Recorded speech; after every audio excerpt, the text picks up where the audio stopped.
शिमला, तुमने माँ को शिमला जाने के लिए क्यों कहा?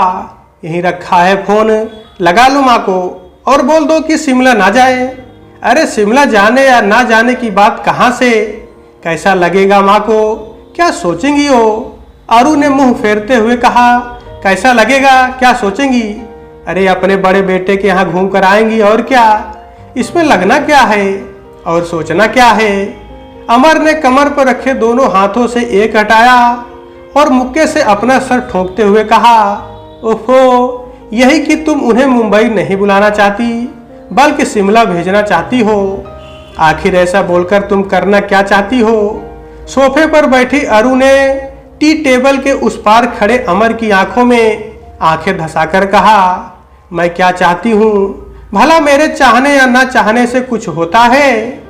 अमर ने दोनों हाथ कमर पर वापस टिकाते हुए और गर्दन को झटकते हुए पूछा, अच्छा तो तुम ही बताओ ना, बताओ कि तुम क्या चाहती हो? अरु ने दोनों हाथों की उंगलियों को फिरकी देते हुए कहा, अरे मैं क्या चाहती हूँ, ये बात आई कहाँ से? फिर तुम क्या कहना चाह रही थी माँ के शिमला जाने को लेकर? मैं तो बस इतना कह रही थी कि हर बार माँ मुंबई आती है, एक बार शिमला चली जाएंगी तो क्या हो जाएगा? वो भैया भाभी को भी तो कितना याद करती हैं, मेरा मंटू ये, मेरा मंटू वो। आखिर मंटू भैया को इतना याद करती हैं तो उन्हें वहाँ क्यों नहीं जाने देते तुम? हर बार मुंबई क्यों बुला लेते हो? और वो मुंबई आकर करती भी क्या है?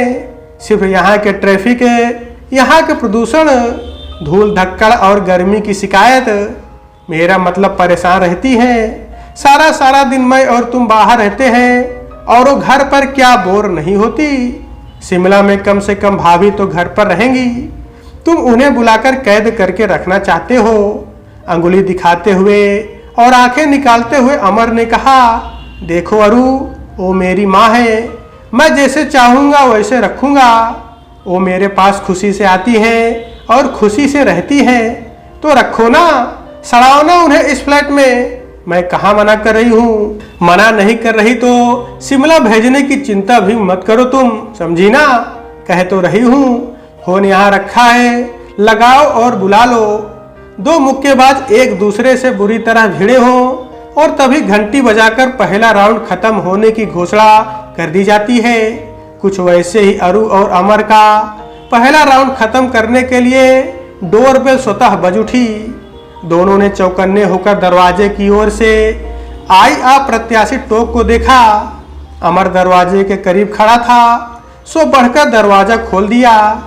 दरवाजे पर प्रेस वाला कपड़ों का थैला लिए खड़ा था, साफ कपड़े। अमर ने प्रेस किए हुए कपड़ों का थैला हाथ में लिया तो पीछे से अरु ने पूछा, कितने हुए भैया? 75 रुपए। अरु रुपए लेने के लिए अंदर की ओर बढ़ी और अमर थैला रखने। दोनों पहलवान टकराए और जैसे राउंड 2 का आगाज हुआ, मगर यह राउंड केवल आंखों से खेला जाने वाला था, बातों वाला तो खत्म। तो दोनों ने आंखें लाल कर एक दूसरे को देखा और हूँ कहकर सिर झटक दिया। अमर कपड़े लेकर अंदर गया और करीने से सारे कपड़े अलमारी में लगा दिए, फिर बिस्तर पर लेट गया। अरु ने पर्स से रुपए लिए और धोबी को देते हुए कहा, इस संडे को जरूर आना। जी मैम साहब। प्रेस वाला चला गया। अरु दरवाजे का हैंडल पकड़कर एकटक दरवाजे को निहारती रही। दरवाजे पर लगी स्टील की दोनों नेम प्लेटें रोशनी में चमक रही थी। अर्चना झा, अमरकांत झा। अरु फुसफुसाई और हूँ कहकर दरवाजा धड़ाम से दे मारा। मन ही मन बोली, स्त्रियों का सम्मान करते हैं, हिंदू परंपरा के अनुसार दरवाजे पर मेरा नाम पहले लगवाया। दरवाजे के भीतर सम्मान चाहे धेले की भी ना हो। थोड़ी देर सोफे पर बैठकर मैगजीन पलटती रही, फिर ऊपर लटकी घड़ी पर नजर गई तो देखा 2 घंटे निकल गए हैं। खाना बनाने के लिए देर हो रही है, लेकिन अमर अभी भी बेडरूम से बाहर नहीं आया। पर खाना तो बनाना होगा। अरु आज अकेले ही किचन में खाना बनाने में लग गई। उसने सोचा, आटे में पानी लगाकर रख दूं और सब्जी की तैयारी कर लूं। शायद थोड़ी देर में अमर आए तो रोटी बेलने और सब्जी छोंकने की। रोज की ड्यूटी निभा देगा। आरू अभी आटा गूंथ रही थी कि बर्तनों की खड़खड़ सुन अमर के कान खड़े हुए। किचन में आकर देखता है तो अरू अकेले ही अपने लिए खाना बनाने में लगी है। उसकी नसें तन गई। तुरंत भगोना उठाया और पानी भरकर इंडक्शन स्टोव पर रख दिया। अरू गूंथते गूंथते अमर की सारी कारस्तानी देख रही थी, मगर जब उसने शेल्फ से नूडल के पैकेट उठाए तो वह समझ गई कि अमर अब अपने लिए नूडल बना रहा है। उसके देखते ही देखते नूडल्स बनकर तैयार हो गया और वह उसे बाउल में डालकर निकल लिया। अरू ने भी अपने लिए रोटी सेक ली। सोचा गुड़ से ही खा ली जाए, कौन सब्जी बनाए। खाने के लिए थाली उठाई तो देखा कि हाथ में वो थाली आई जिसमें वो दोनों रोज एक साथ खाते थे। आज तो अलग अलग थाली में खाना था। अरू ने वो थाली वापस रखी और एक हाफ प्लेट ढूंढकर निकाली। अमर सिंक में बाउल धोकर मुड़ा तो देखा अरू पीछे लाइन लगाकर खड़ी है अपनी प्लेट धोने के लिए। दोनों ने आंखों से ही इस राउंड की मुक्केबाजी की और फिर हूँ कहकर निकल गए। अरू ने अगले दिन के लिए अपनी ड्रेस निकालकर कुर्सी पर रखी और पर्स का सामान इधर उधर करने लगी तो अमर को भी ख्याल आया कि उसे भी सुबह के लिए कपड़े निकाल लेने चाहिए, क्योंकि जरूरी नहीं कि कल नहाने के बाद रोज की तरह बाथरूम से ही चिल्लाए और अरू उसको पहनने का सामान ढूंढकर पकड़ाती जाए।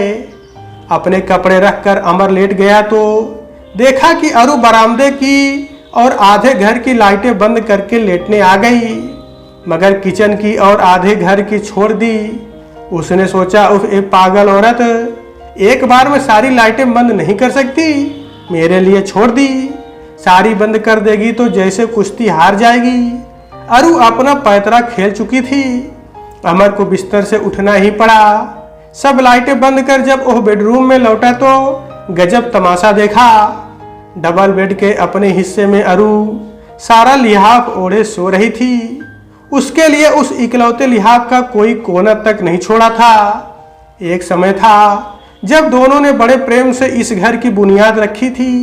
एक ही थाली में खाने का चलन बनाया था और एक ही लिहाफ ओढ़ने की परंपरा शुरू की थी। इसीलिए घर में दूसरा लिहाफ भी नहीं था। थाली तो कई थी जो काम आ गई, मगर लिहाफ घर में रिश्तेदार कोई आते भी तो गर्मी की छुट्टियों में आज तक लिहाफ खरीदने की नौबत ही नहीं आई। अमर दूसरी ओर मुंह करके सो गया। धीरे धीरे ठंड बढ़ती गई। 15 मिनट में ही अमर को ठिठुरन महसूस होने लगी। ठंड ने यह प्रण लेने पर मजबूर कर दिया कि कल सुबह मार्केट खुलते ही सबसे पहले एक और लिहाफ खरीदना है। बहुत हो गया प्रेम का निर्वाह। ठंड से मजबूर होकर उसने अरू की तरफ मुंह कर लिया कि शायद लिहाफ के करीब रहने से ही थोड़ी ठंड कम हो जाए, मगर कुछ देर में यह भ्रम भी टूटने लगा। अरू को सोया जानकर उसने लिहाफ का एक छोर अपनी ओर खींचा। धीरे धीरे और खींचा और खींचते खींचते अपना पूरा तन ढक लिया। ढककर निश्चिंत हो गया। अरू को ठंड महसूस हुई तो उम्मीदी सी ओह भी पलटी। पलटते ही पाया कि लिहाफ के भीतर पलटने में ओह अमर की एकदम सामने है। दोनों एक दूसरे के सामने और इतने सामने की गर्म सांसें लिहाफ हुई जाती है। दोनों पलटना नहीं चाहते, क्योंकि जो पलटेगा वो इस छोटे से लिहाफ के बाहर हो जाएगा। जंग भी जीतनी है और रिंग के बाहर भी नहीं जाना है। कुछ समय ऐसे ही बीता, कुछ और समय भी ऐसे ही बीता। फिर दोनों पहलवान एक साथ हारने लगे। अरू ने सिर झुका लिया कि कान नाक तक लिहाफ में ढक जाए तो पाया कि वह अमर के सीने के काफी करीब है। अरू की सांसें जब उसके सीने से टकराती तो अमर की उत्तेजना बढ़ा जाती और सीने में ढोल बजने लगते। इसी उत्तेजना की लहर में अमर ने बाह अरू पर डाली तो अरू भी घोंसले में चिड़िया की तरह समा गई। तो दोस्तों, आज के वीडियो में बस इतना ही। कहानी आपको कैसी लगी कमेंट बॉक्स में जरूर बताइएगा। अगर कहानी पसंद आई है तो कृपया चैनल को जरूर सब्सक्राइब करें और वीडियो को लाइक करें। तो दोस्तों, आपसे फिर मिलते हैं अगले वीडियो में। तब तक के लिए नमस्कार।